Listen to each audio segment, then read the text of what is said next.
Overall, man, how are you feeling? Good, but I'm really confused why Charlie Morton's playing for the other team. If you guys could help me figure that one out. How about Jesse Chavez coming back for the 352nd time? Yeah, I don't know what year it is or what's going on. It's a very disorienting experience today.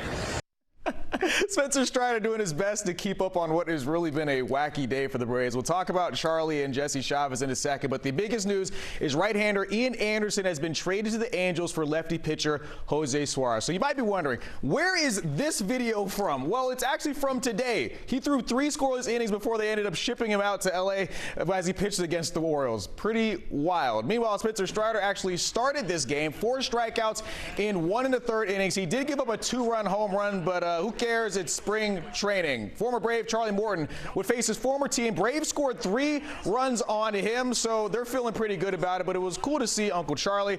And here's 41-year-old Jesse Chavez making his 6th debut in a Braves uniform. 2 innings of work, 1 earned as he tries to make the team once again. This one actually ended up in a 5-5 tie because it's spring training, and who cares? All right, to the college game. Big weekend for the Dogs, who went on the road to beat number 13 Florida. Game 3, a 15-4 win thanks to 6 home runs from the Georgia Bulldogs. They are 5-1 to start SEC play. It's their best start since 2009. Meanwhile, Georgia Tech making history as well. Instead of homers, it was wild pitches, scoring 3 of them as the Jackets win this one by a final of 10-2 over Notre Dame in Game 3 of this series out on the road. Jackets complete the sweep, their first sweep in conference play since 2022.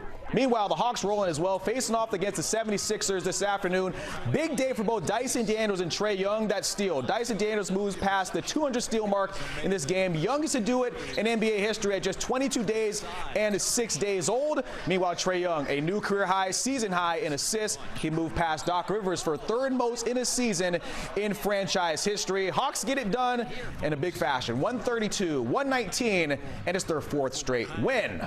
And you saw the exciting finish here on 11Alive, the Foul Spar Championship. Victor Hovland with a 1-shot lead on 18.